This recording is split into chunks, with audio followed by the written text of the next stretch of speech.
Hey everyone, welcome back. And today we're going to be looking at RetroFlow on the PS Vita. And a problem I've been coming across in that is trying to get these covers to download properly.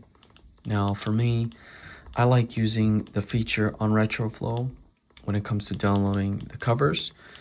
And I don't want to do all that tedious work when it comes to actually providing or downloading the cover off a website and then adding it to the proper folder or location on the PS Vita on the back end through VitaShell. Anyways, I wanted to talk about what you can do to find those missing covers.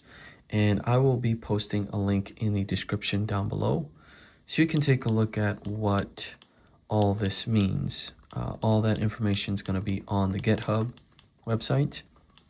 And I'm just trying to clean up my PS Vitas and making sure I have all of my artwork in order and that there's nothing missing, there's no duplicates, things like that. So I've been working heavily on this for a few hours, and so far so good with some of these playlists or some of these directories or categories or consoles that I have already installed on this one.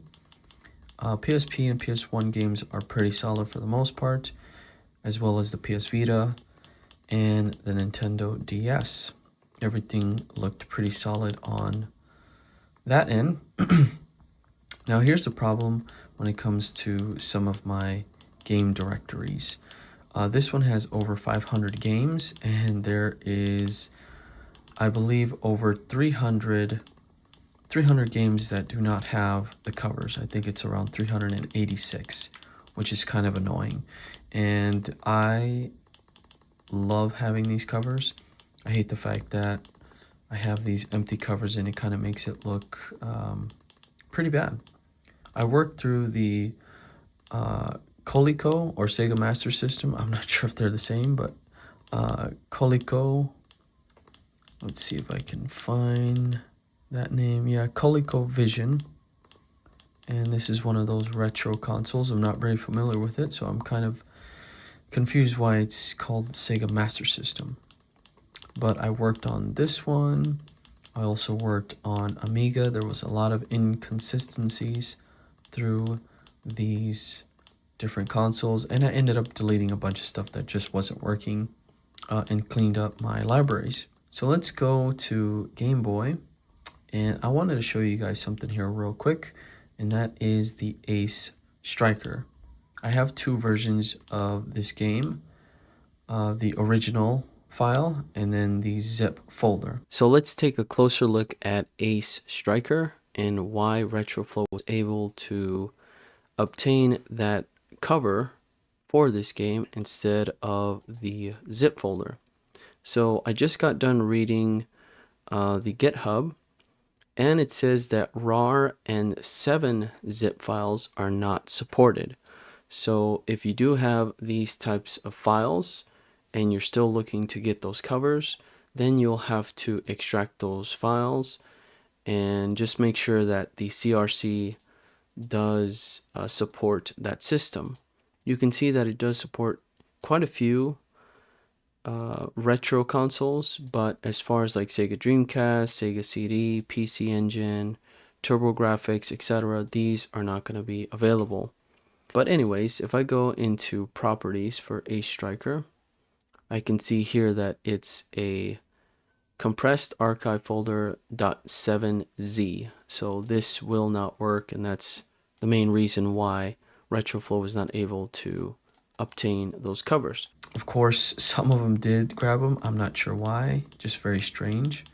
But I have over 380 games that did not get the cover, so I'll have to do a lot of cleanup and just extract the files and work on it here and there, and hopefully get a clean library.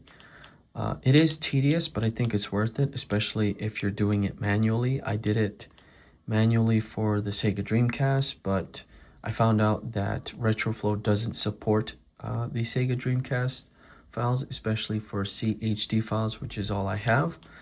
I did have CDI files, but those those did scan through RetroFlow, but they were not working through Flycast, the emulator used on the PS Vita.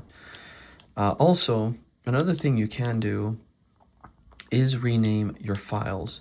A lot of times you'll see these files, or wherever you get these files from, they'll have like something before them or some number or who knows, but you want to make sure that you keep the titles as clean as possible, so that way you're able to get those game covers downloaded through RetroFlow. And it's pretty fast nowadays. I did these manually. You know, we had the numbers up front, but that was just an example I wanted to show as far as like what you could do to get a cleaner, more precise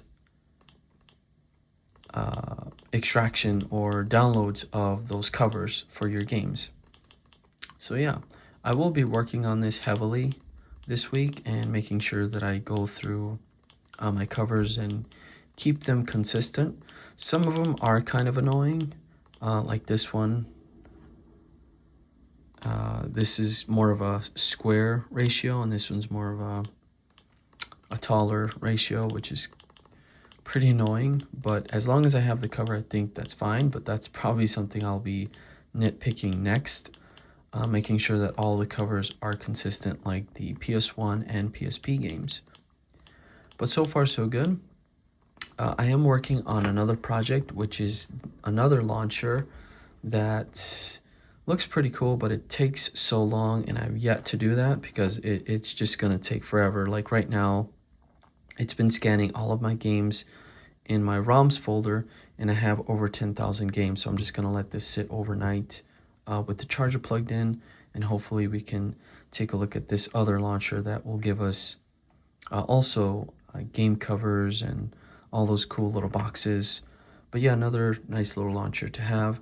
And we're also going to be taking a look at HexFlow, which is another launcher, but it relies on RetroFlow, which is kind of interesting. But yeah, that is it for this one, guys. I just wanted to talk about the covers, and hopefully we'll get into it more in the next few weeks. And I think the best way to do this is to get all of my files organized on the PC, get everything tightened up there with the titles, extracting files, and then I can grab those files and then copy them over to all of my systems and just do a clean reset, and then have RetroFlow scan again with the consistent game covers downloaded.